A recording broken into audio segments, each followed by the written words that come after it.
Good morning. ઘણા વિદ્યાર્થીઓનો question 4 મને રિટર્ન મળી ગયો છે, બરાબર.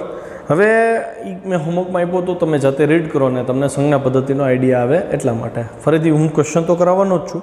બીજી વસ્તુ, ઉદાહરણની સાથે સ્વાધ્યાયના દાખલા પણ હું તમને ભેગા આપતો જઈશ. તો જે ઉદાહરણ કરાવું એ પ્રકારનો સ્વાધ્યાયનો દાખલો તમારે મને ગણીને મોકલવાનો રહેશે. ઓકે, ચલો. તો ક્વેશ્ચન નંબર 4 હતો આપણો, ગોલીય અરીસા દ્વારા પરાવર્તન અને ગોલીય લેન્સ દ્વારા વક્રીભવન માટે અંતરની સંજ્ઞા પદ્ધતિ જણાવો. જ્યારે આપણે ડીલ કરવાની આવે લેન્સ હારે કે વક્ર અરીસા હારે, ત્યારે સંજ્ઞા પદ્ધતિ બહુ અગત્યની છે. એક જગ્યાએ જો સંજ્ઞા મૂકવામાં ભૂલ થશે તો આખો MCQ કે આખો દાખલો આપણો ખોટો પડશે. જો સૌથી પહેલાં તો ગોલીય અરીસો હોય કે લેન્સ હોય, તમારે વસ્તુ અંતર U, પ્રતિબિંબ અંતર V, કેન્દ્ર લંબાઈ F અને વક્રતા ત્રિજ્યા R સાથે પનારવો પડે. તમારે નક્કી કરતાં શીખવું પડશે કે વક્રતા ત્રિજ્યા અંતરગોળ અરીસો હોય કે પછી બહિર્ગોળ અરીસો હોય, કોના માટે ધન લેવી, કોના માટે ઋણ લેવી. તો આપણે એ શીખશું અહીંયા, બરાબર છે. જો આ બધા અંતર જે છે એ અરીસાના ધ્રુવથી, અરીસાના ધ્રુવને આપણે કહીએ છીએ પોલ, P ફોર પોલ. અને લેન્સ માટે પ્રકાશીય કેન્દ્ર, પ્રકાશીય કેન્દ્રને આપણે કહીએ છીએ ઓપ્ટિકલ સેન્ટર. કદાચ કોઈને સ્ટ્રાઇક ન થઈ હોય ઓપ્ટિકલ સેન્ટર, તો આ લેન્સ હોય, લેન્સનો જે સેન્ટરનો ભાગ છે આને કહેવાય ઓપ્ટિકલ સેન્ટર O. ખ્યાલ આવ્યો? તો સંજ્ઞા પદ્ધતિ જુઓ, તમને કહે છે બધા અંતર, પહેલો મુદ્દો, બધા અંતર અરીસાના ધ્રુવથી માપવામાં આવે છે અને લેન્સના ઓપ્ટિકલ સેન્ટર O થી માપવામાં આવે છે. ડાયાગ્રામ ચેક કરો. મેં એક વક્ર અરીસો લીધો છે, આ અંતરગોળ અરીસો છે. અંતરગોળ અરીસાનું ભૌમિતિક સેન્ટર તમે પોલથી ઓળખો છો. હવે સમજો સંજ્ઞા પદ્ધતિ. માની લો કે વસ્તુ આપણે ડાબી બાજુ મૂકી છે. આપણે 10મા ધોરણમાં બધા ક્વેશ્ચન્સ ડાબી બાજુએ વસ્તુવાળા હતા. તો અહીંયા આ ઓબ્જેક્ટ છે, ઓબ્જેક્ટ અહીંયા છે ડાબી બાજુ, એટલે આમાંથી કિરણો લેન્સ તરફ અથવા મિરર તરફ, જમણી તરફ આગળ વધ્યા. તો હું એવું કહી શકું કે આપાત કિરણની દિશા ડાબેથી જમણે છે, તો ધ્રુવની જમણી બાજુના બધા અંતર ધન લેવા. ખ્યાલ આવે? જો આપાત કિરણ ડાબેથી જમણે જાય, મતલબ જમણે જાય, તો ધ્રુવથી જમણું બધું ધન. આનાથી વિરુદ્ધ દિશા, આપાત કિરણથી વિરુદ્ધ દિશા એટલે ડાબી બાજુ જાય, એ બધી ઋણ લેવાની. એટલે કે ધ્રુવથી ડાબી બાજુના અંતર બધાય ઋણ લેવાના.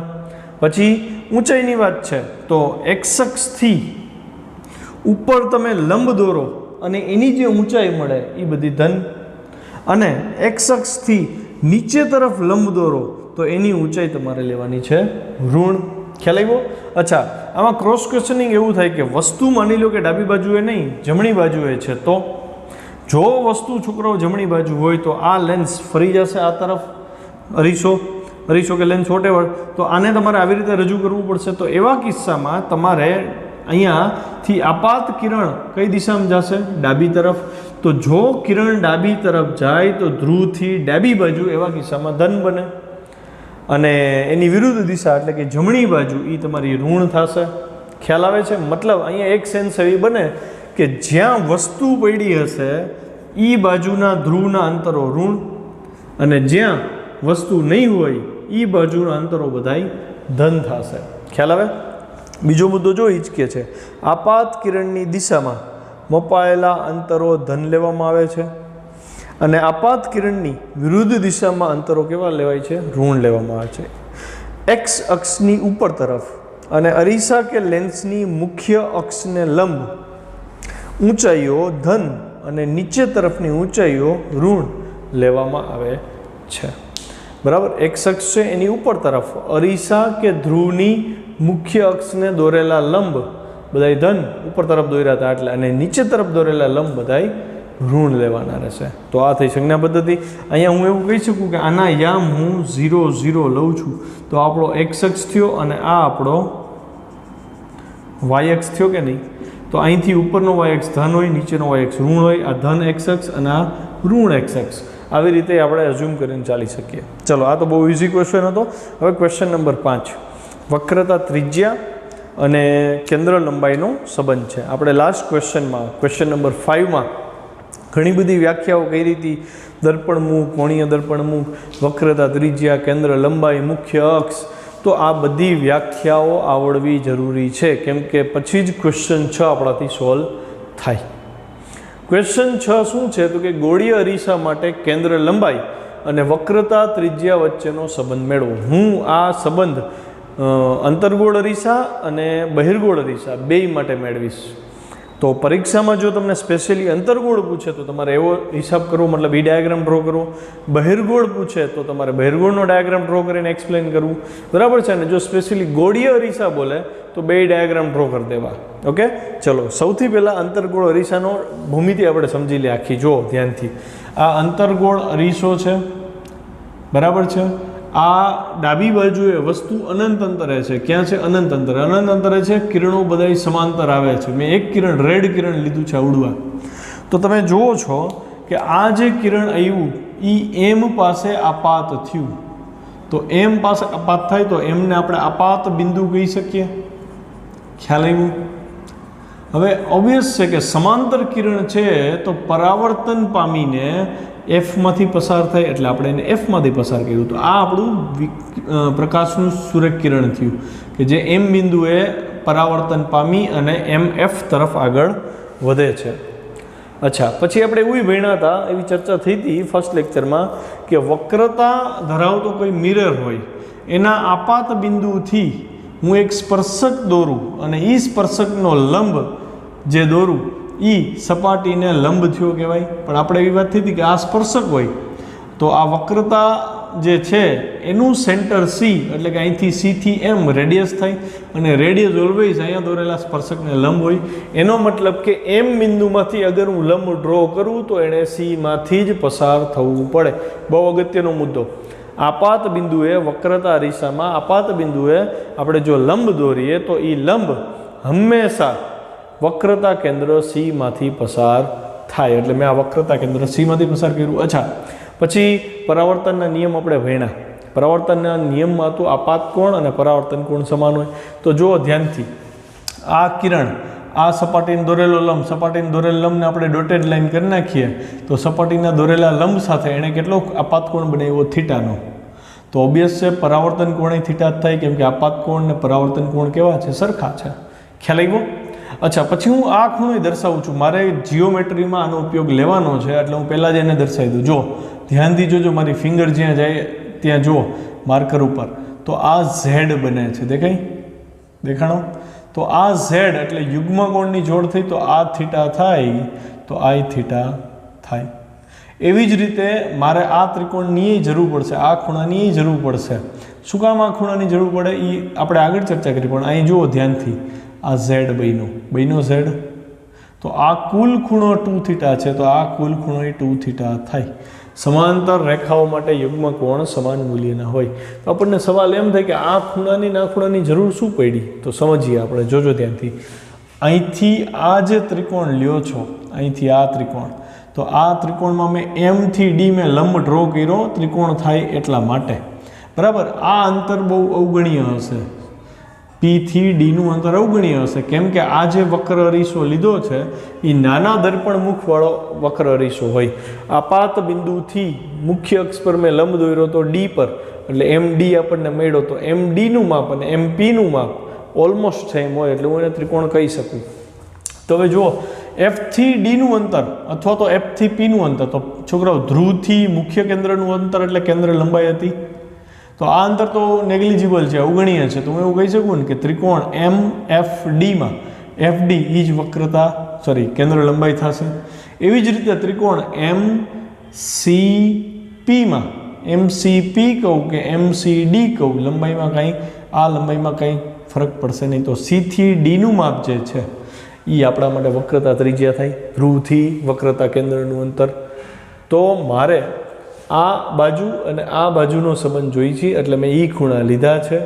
બેયની સામેની બાજુ સરખી થઈ એટલે સામેની બાજુ અને પાછળની બાજુ ટેન થીટાને તમારે ઇન્વોલ્વ કરવાનો થશે. આ એની ટેકનિક થઈ. સેમ વસ્તુ બહિર્ગોળ અરીસા માટે જુઓ તમે, આ બહિર્ગોળ અરીસો છે, વસ્તુ ઓલવેઝ આપણે ડાબી બાજુએ રાખીએ છીએ એટલે અનંત અંતરેથી એક સમાંતર કિરણ આવ્યું. સમાંતર કિરણ હંમેશા બહિર્ગોળ અરીસામાં એવી રીતે પરાવર્તન થાય કે એ પરાવર્તન થયેલા ભાગને જો બેક સાઈડ લંબાવવામાં આવે તો એ એફમાંથી પાસ થાય. થયું એફમાંથી પાસ. તો ડાયાગ્રામ દોરવામાં તમારે બહુ ધ્યાન રાખવું. પહેલાં છોકરો આ લાઈન ડ્રો કરવાની, પછી એફમાંથી સીધી એક લાઈન ડ્રો કરવાની. આ ભાગ ડોટેડ કેમ કે આભાસી છે, અને અહીંથી કન્ટિન્યુઅસ કેમ કે આ વાસ્તવિક છે. ઓકે. અચ્છા, પછી ફરીથી અહીંયા એમ આપાત બિંદુ થયું, તો મારે અહીંયા સપાટીને લંબ દોરવો પડે. તો આ સપાટીને લંબ હંમેશા સીમાંથી પાસ થાય. એટલે મેં જો સીમાંથી ડોટેડ લાઈન આખી લંબ સ્વરૂપની જે છે એ મેં ડોટેડ લાઈનથી જ લીધી છે, લંબ જે છે એ. બરાબર. તો ફરીથી અહીંયા આ જે ખૂણો થયો લંબ સાથે આપાત કિરણ એ થીટા બને, અહીંયા થીટા બને, તો ટોટલ ખૂણો 2 થીટા થાય. હવે અહીંયા જોજો ધ્યાનથી, અહીંયા અનુકોણની જોડ બને છે. એટલે કે અહીંથી ધ્યાનથી જુઓ તો આ કિરણ, પછી આ કિરણ અને આ તમે ધ્યાનથી જુઓ આને તો એફ બન્યો છે.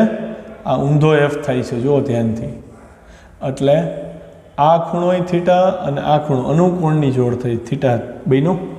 અચ્છા, હવે બીજી વસ્તુ, આ ખૂણો 2 થીટા કેમ થયો એમાં ધોરણ 8-9માં જવું પડે. બહિષ્કોણ તમે ભણી ગયા છો. બહિષ્કોણ યાદ કરાવી દઉં, જોજો ધ્યાનથી. માની લો કે આ ત્રિકોણ છે, આ ખૂણો થીટા છે, આ ખૂણો થીટા છે. તો આ જે ખૂણો છે છોકરાઓ, આને કહેવાય બહિષ્કોણ.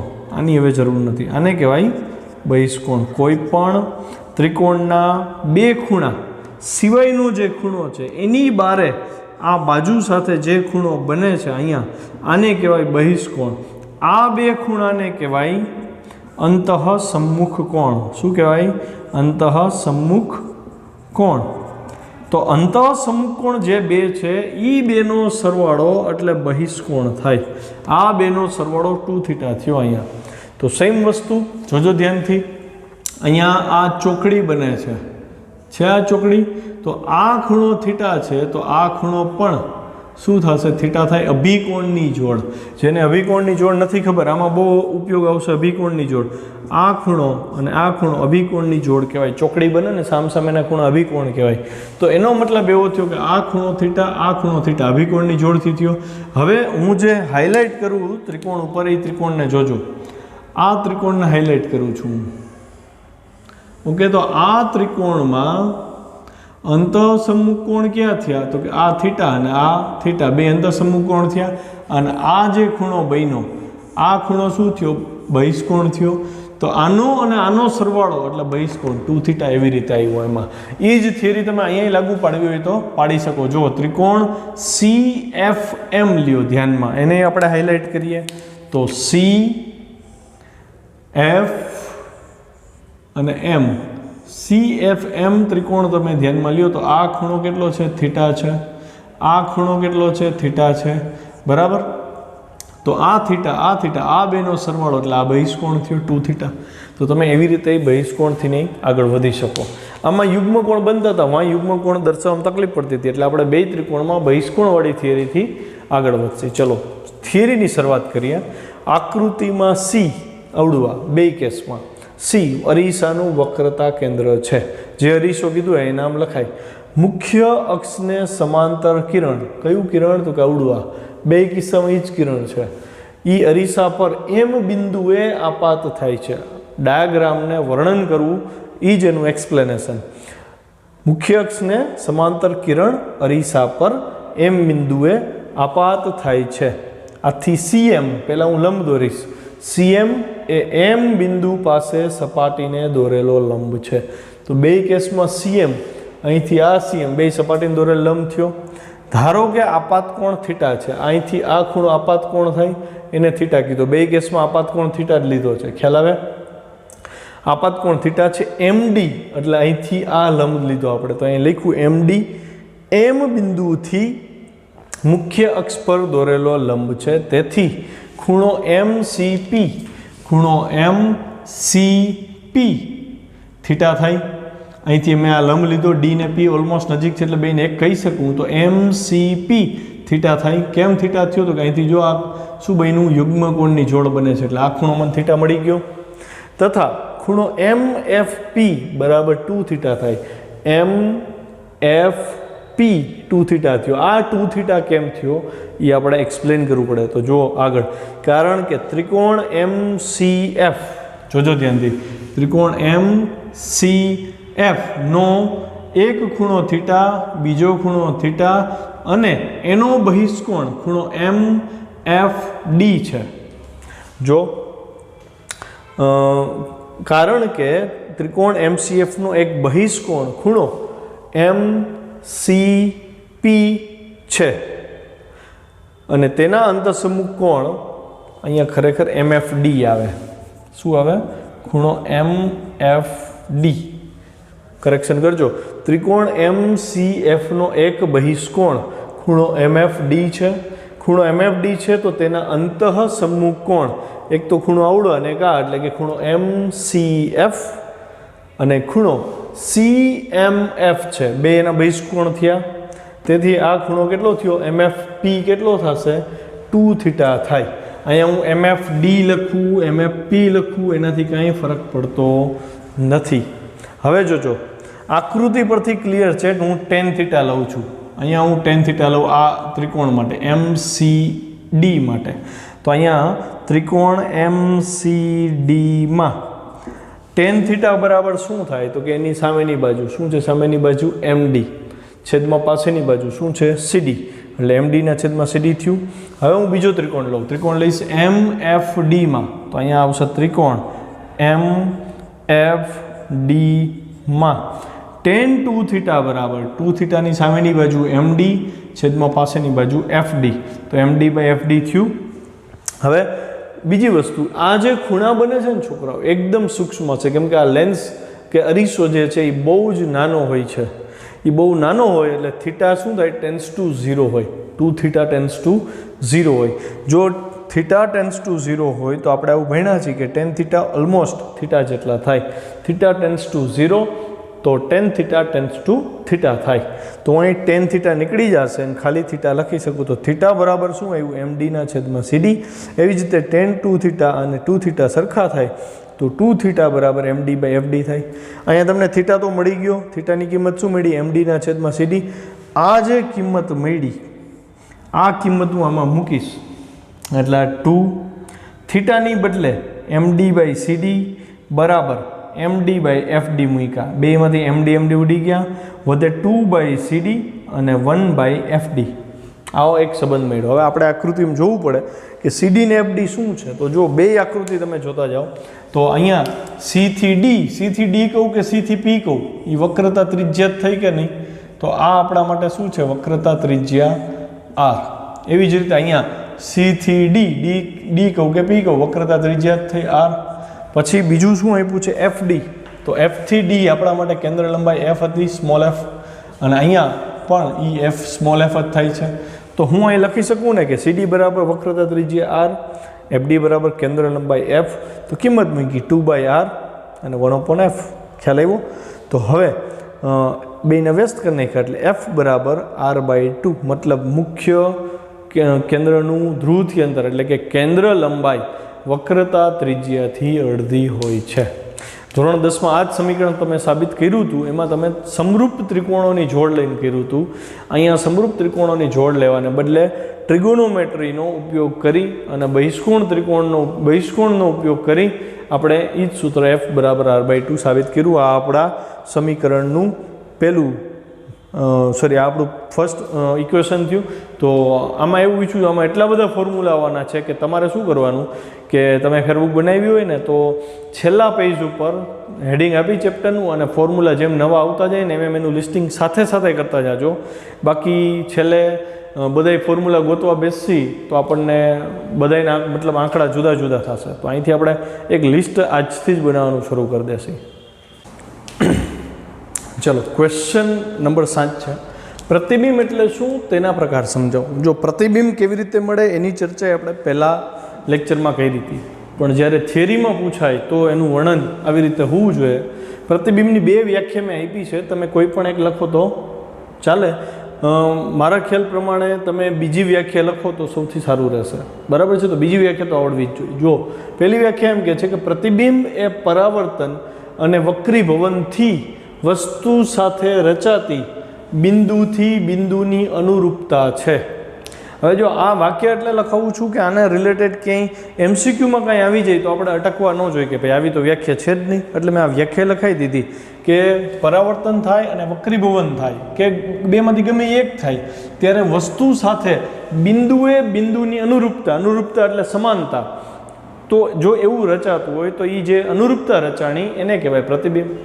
અને જે ડેફિનેશન છે એ બેસ્ટ ડેફિનેશન મારા મતે આ છે કે જો કિરણો કોઈ એક બિંદુમાંથી ઉત્સર્જિત થાય, ધારો કે આપણે ડાયાગ્રામ ડ્રો કરતા તો એ બિંદુમાંથી બે કિરણ દોરતા હતા, તો એવા ઘણા બધા કિરણો નીકળતા હોય, તો જો કોઈ એક બિંદુમાંથી ઘણા બધા કિરણો નીકળે, ઉત્સર્જિત થાય અને પછી પરાવર્તન પામે કે વક્રીભવન પામે, બેમાંથી એક ઘટના થાય એની સાથે, અને પછી બીજા કોઈ બિંદુ પાસે જો એ કેન્દ્રિત થાય, ભેગા થાય, છેદે એકબીજાને, કે અપકેન્દ્રિત થાય. અપકેન્દ્રિત મેં ફર્સ્ટ લેક્ચરમાં સમજાવેલું કે જો કોઈ એક બિંદુમાંથી પ્રકાશના કિરણો ઉત્સર્જિત થાય, પછી વક્રીભવન કે પરાવર્તન પામી અને બીજા કોઈ બિંદુ પાસે કેન્દ્રિત થાય અથવા અપકેન્દ્રિત થાય, તો તે બીજા બિંદુને આપેલ બિંદુનું પ્રતિબિંબ કહે છે. બરાબર? અચ્છા, પ્રકાર સમજાવવાના છે. પ્રકાર આપણને ખબર બે પ્રકાર હોય, વાસ્તવિક અને આભાસી.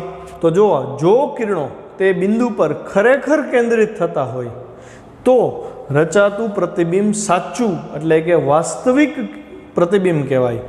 અને બીજું, કિરણો ખરેખર કેન્દ્રિત થતા ન હોય, છૂટા થતા હોય, પણ આપણે એને આભાસી રીતે જો લંબાવી અને પાછળ લંબાવતા તે બિંદુએથી અપકેન્દ્રિત થતા હોય, અપકેન્દ્રિત અહીં સમજાઈ જાય, અપકેન્દ્રિત થતા હોય તેવું જણાય, તો તેવું પ્રતિબિંબ આભાસી પ્રતિબિંબ કહેવાય. પ્રતિબિંબ એટલે શું? તો કે એની એક વ્યાખ્યા અને એના બે પ્રકાર, વાસ્તવિક અને આભાસી. તો વાસ્તવિક પ્રતિબિંબ તો કે જો ખરેખર કિરણો એક બિંદુએ ભેગા થતા હોય તો એ વાસ્તવિક પ્રતિબિંબ રચે, અને ભાસ થતો હોય એટલે કે અપકેન્દ્રિત જોઈને પાછળ તરફ લંબાવતા અપકેન્દ્રિત થાય કોઈ એક બિંદુએ, તો આભાસી પ્રતિબિંબ રચાય છે. અચ્છા, ક્વેશ્ચન 8 આપણે ફર્સ્ટ લેક્ચરમાં ડિસ્કશનમાં લીધો હતો, પણ થિયરી પર્પઝથી મેં આખો ક્વેશ્ચન લખાવ્યો છે. મેં તમને ત્યારે 3 કિરણ કરાવ્યા હતા. એક કિરણ હતું મુખ્ય અક્ષને સમાંતર આપાત થાય તો પરાવર્તન પામીને Fમાંથી પસાર થાય. બીજું કિરણ હતું Cમાંથી પસાર થાય, પરાવર્તન પામી પાછું Cમાંથી પાસ થાય. ત્રીજું કિરણ હતું Fમાંથી પાસ થાય તો મુખ્ય અક્ષને સમાંતર એનું પરાવર્તન થાય. અહીંયા ચોથું કિરણ એ ભણવાનું થશે. તો પહેલાં સમજીએ, ગોળીય અરીસાથી થતા પરાવર્તનને લીધે મળતા પ્રતિબિંબ શોધવાનું કઈ રીતે અનુકૂળ પડે. તમારે જ્યારે પ્રતિબિંબ જોતું હોય તો એને અનુકૂળ કેમ બનાવવું, મતલબ ઇઝી કેમ કરી દેવું, તો એના મુદ્દા આપ્યા છે. વસ્તુના કોઈ એક બિંદુમાંથી ઉત્સર્જિત થતા કોઈ બે કિરણો લઈ તેમનો ગતિપથ દોરો, બંને કિરણોનું છેદન બિંદુ શોધી ગોળીય અરીસાથી થતા પરાવર્તનને લીધે મળતું પ્રતિબિંબ શોધી શકાય. મતલબ ગોળીય અરીસાથી પ્રતિબિંબ જોતું હોય તો શું કરવું પડે, તો કે જે વસ્તુ છે એનું કોઈ એક બિંદુ લેવાનું, એ બિંદુમાંથી તમારે બે કિરણો દોરવાના, એ બે કિરણો પરાવર્તન પામ્યા બાદ ક્યાં છેદે છે એ બિંદુ મેળવી લેવાનું, એ બિંદુ મળે એટલે તમને પ્રતિબિંબ મળે. તો આપણને સવાલ એ થાય ક્યાં બે કિરણો લેવાના, તો તમે આપણે અહીંયા 4 પ્રકારના કિરણોનો અભ્યાસ કરશી, આ 4માંથી કોઈ પણ બે કિરણ લેશો એટલે તમને પ્રતિબિંબનું સ્થાન પરફેક્ટ મળે. તો એમાં વ્યવહારમાં નીચેનામાંથી કોઈ પણ બે કિરણ પસંદ કરો તો પ્રતિબિંબ મેળવવું સરળ પડે. તો 4 કિરણ મેં ઉદાહરણ સહિત સમજાવ્યા છે, અંતર્ગોળ અરીસા માટે, બહિર્ગોળ અરીસા માટે, પણ આ જ નિયમ લેન્સ માટે લાગુ પડશે. એમાં વક્રીભવન આવે, આમાં પરાવર્તન આવે. જો કિરણ પહેલું કિરણ તમારે આવી જ રીતે યાદ રાખવાનું. હું કિરણ 1 કહું એટલે તમને આ ડાયાગ્રામ દેખાવા જોઈએ. કોઈ પણ બિંદુમાંથી મુખ્ય અક્ષને સમાંતર કિરણ દોરી તો અંતર્ગોળ અરીસા ઉપર એ પરાવર્તન પામીને તેના મુખ્ય કેન્દ્રમાંથી પસાર થાય. તો આ અંતર્ગોળ અરીસો છે. હવે તો જોઈને ખબર પડી જાય, સમાંતર કિરણ દીધું, પરાવર્તન પામીને એ Fમાંથી પાસ થયું, આ કિરણ 1 છે. બીજું બહિર્ગોળ અરીસામાં શું થાય, તો કે પરાવર્તન પામી મુખ્ય કેન્દ્રમાંથી આવતા હોય એવો ભાસ થાય છે. જો અહીં ધ્યાન, આ બહિર્ગોળ અરીસો, આ સમાંતર આવ્યું. હવે પરાવર્તન એવી રીતે થશે કે જેથી મુખ્ય કેન્દ્ર Fમાંથી આવતું હોય ને એવો ભાસ થાય. આ થયું કિરણ 1. એટલે તમામ યાદ રાખો કે આપાત થતું કિરણ મુખ્ય અક્ષને સમાંતર, તો પરાવર્તન પછી Fમાંથી પાસ થાય અથવા પાસ થાય છે એવો ભાસ થાય. ખ્યાલ થયો?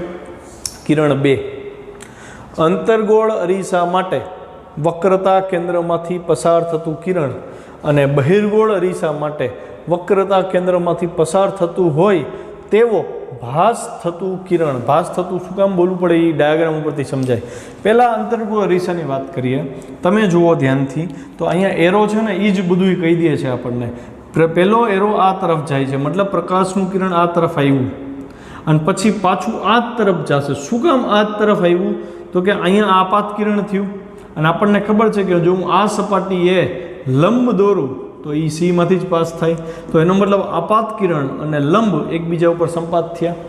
તો એવા કિસ્સામાં મને એમ કહો, લંબ અને આપાત કિરણ વચ્ચે ખૂણો કેટલાનો થયો? 0નો થયો. તો આપાત કોણ અને લંબ વચ્ચેનો ખૂણો 0 હોય તો પરાવર્તન કોણ અને પરાવર્તિત કિરણ અને લંબ વચ્ચેનો ખૂણો કેટલો થશે? 0નો. ફરીથી આપાત કિરણ લંબ બે વચ્ચેનો ખૂણો 0, તો લંબ અને પરાવર્તિત કિરણ વચ્ચેનો ખૂણો 0 થાય. એટલા માટે આપાત કિરણ આમ હોય, પરાવર્તિત કિરણ સીધું આમ જ જશે. ખ્યાલ આવ્યો? તો આપણને પહેલું કિરણ જે છે, મતલબ કિરણ નંબર 2 જે છે એ આપાત કિરણ આપણને નામ મળ્યું. તો આ પરાવર્તન થઈને શેમાંથી પાસ થયું? સીમાંથી જ પાસ થયું. હવે બહિર્ગોળ અરીસા માટે, બહિર્ગોળ અરીસામાં પ્રકાશનું એવું કિરણ કે જેને આપણે આપાત કર્યું આ બિંદુએ અને જો એને લંબાવતા સીમાંથી પસાર થતું એવો ભાસ થાય તો એ પરાવર્તન પામીને અહીંથી પરાવર્તન થશે અને પાછું એ જ દિશામાંથી આવશે જે દિશામાંથી આવ્યું હતું. અહીંયા ભાસ થાય છે, ખરેખર તો એ સીમાંથી પાસ જ નથી થતું, કેમ કે અહીંથી જ એનું પરાવર્તન થઈ જાય છે. પણ જો પાછળ તરફ લંબાવતા એ લાઇન સીમાંથી પાસ થાય તો જ પાછું એ આ દિશામાં પરાવર્તન પામે, બાકી નહીં. તો આ કિરણ 2 થયું. હવે આવે છે કિરણ 3. આ ત્રણેય કિરણ આપણે ભણી ગયા છીએ, અહીંયા રિવિઝન થાય છે. કિરણ 3 તો કે અંતર્ગોળ અરીસાના મુખ્ય કેન્દ્રમાંથી પસાર થતું કિરણ અથવા બહિર્ગોળ અરીસાના મુખ્ય કેન્દ્રમાંથી પસાર થાય તેવો ભાસ થતું કિરણ. બહિર્ગોળમાં ભાસ જ થશે અરીસામાં, અને એ પરાવર્તન પામે તો એ બેયના પરાવર્તન મુખ્ય અક્ષને સમાંતર ગતિ કરે.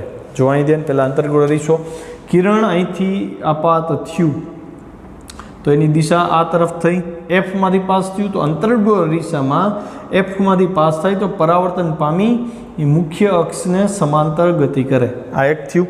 હવે બહિર્ગોળ માટે, જો મુખ્ય અક્ષને સમાંતર કિરણ આપાત થાય, બરાબર, અને હવે એ જે પરાવર્તન પામે એ પરાવર્તન એવું થશે કે જેથી એને લંબાવતા એફમાંથી આવતું હોય એવો ભાસ થાય. તો એ કિરણ શું થશે?